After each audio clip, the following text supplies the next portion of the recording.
This is Sukaura village, located in Ward number 3 of Hadikhola Village Development Committee in Makwanpur district in central Nepal. Members of Suryamukhi Girls Radio Listeners Group are listening to the radio program.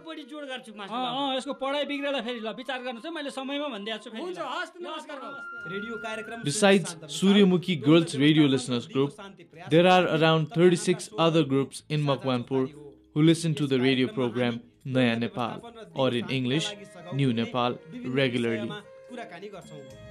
Sunita Pakhrin and Nisha Lama visit every group in the Makwanpur district and promote facilitated listening sessions and discussions about the content broadcast.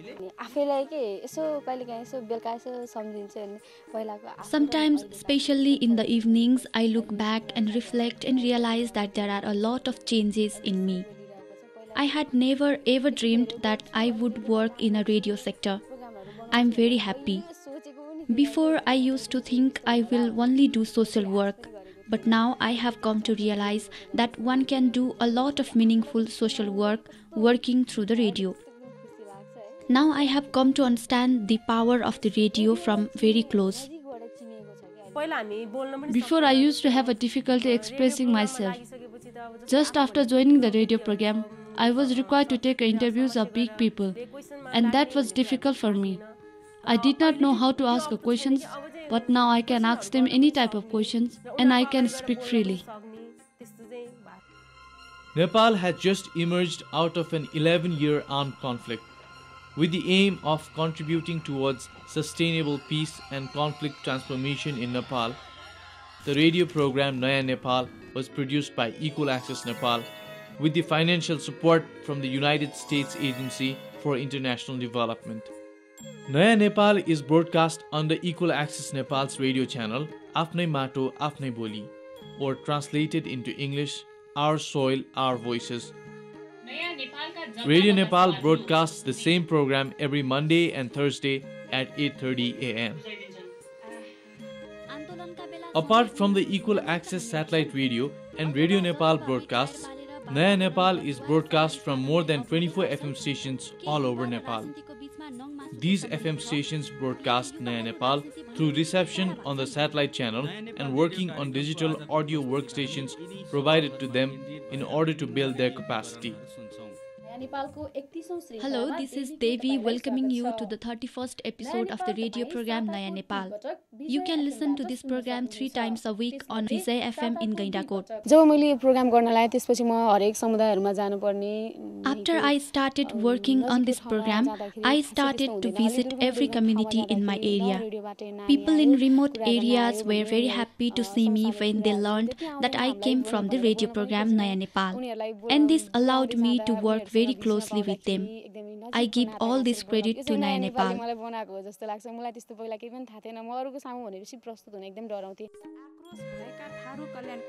Equal Access Nepal produces 2 episodes of the radio program Naya Nepal each week. Local editions of the program are produced by 10 local FM stations and 5 outreach partner organizations. 20 community reporters and 10 local FM reporters are involved in this. They go to various communities and talk with local people about topics related to sustainable peace and conflict transformation. It's been almost a year since the production and broadcast of this program commenced. After February 2007, the first phase of the program is over. What change has it brought about among the community reporters associated with the program? Being involved in the production of a radio program that is broadcast from the local FM station provides me happiness that is different and difficult to explain in words.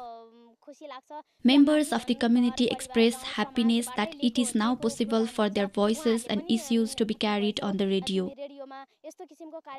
I feel overjoyed when my family members, community people, and friends express their joy that I am now a radio worker capable of producing radio programs and encourage me to continue working in this area.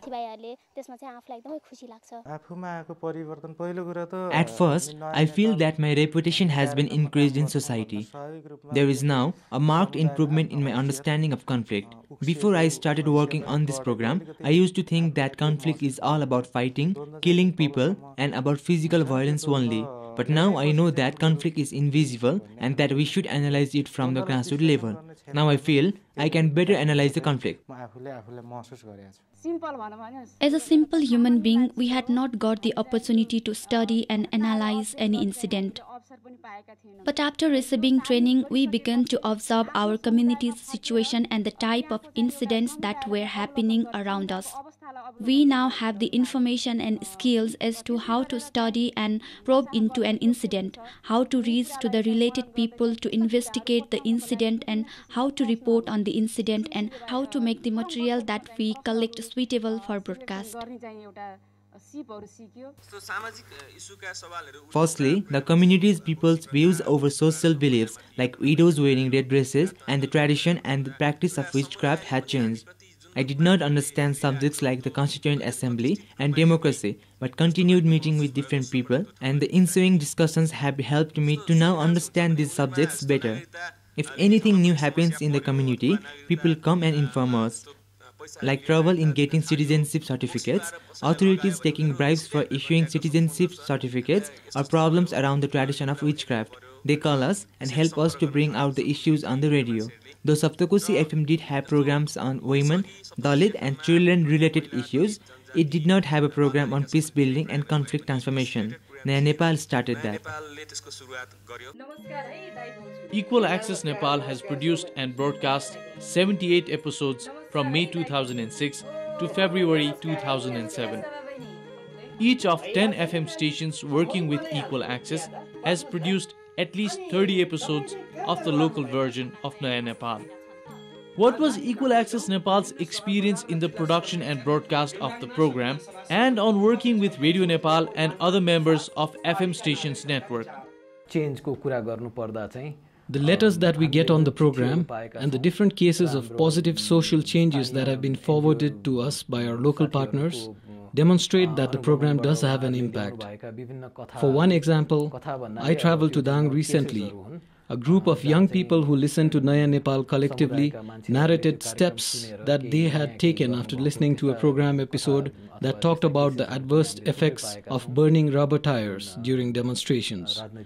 After listening to the program, these youth held discussions with their college friends and student leaders affiliated with the different political parties and advocated against the burning of tires in Ghorai Dang in future instances of political demonstrations and sought their commitment.